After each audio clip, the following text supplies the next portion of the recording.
बड़े से बड़ी बेहद की आत्मा का जो जब ये अहंकार उनके आगे आता है ना, आड़े आता है, उनको पता ही नहीं चलता है कि उनकी प्रतिक्रिया कब ऐसी हो जाती है।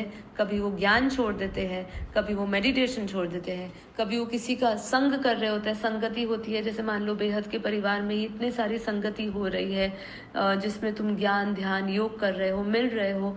हम ये भूल जाते हैं कि ये जो लक्ष्य हमें दिया गया है, ये लक्ष्य हमारा व्यक्तिगत नहीं था।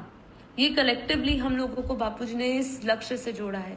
जब आपको किसी की बात का अपमानित होके आप किसी अपने आपकी प्रतिक्रिया ऐसी होती है कि मैं इसको छोड़ दूँ, इससे कर लूँ, इससे अलग हो जाऊं, तो आप ये समझिए कि ये आप थोड़ी ही कुछ ही क्षण में ये समझने लगते हो कि ये मैं करने वाला हूँ। तो ऐसा नहीं है।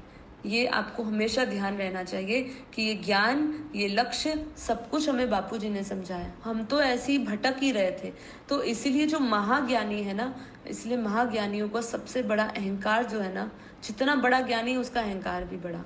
इसलिए जब तक आप अनुभव से नहीं गुजरोगे, जब तक आपको आत्मा का अनुभव नहीं होगा, तब तक निंदा और स्तुति जो है। अच्छा उपाय ये भी बताया गया है कि आप समर्पण करिए। तो निमित्त मात्र हो, सिर्फ भगवान करने वाला है, परमात्मा करने वाले हैं, हमें दादाजी करवा रहे हैं।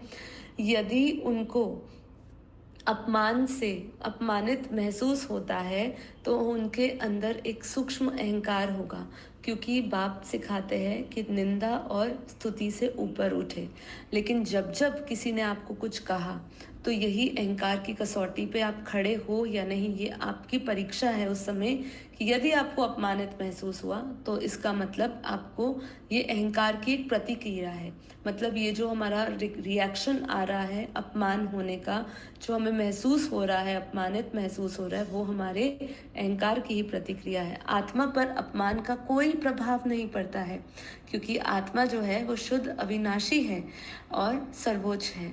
ये सिर्फ हमारा शरीर, मन और अहंकार है जो अपमान से जुड़ा हुआ है और हमें पीड़ा पहुंचाता है।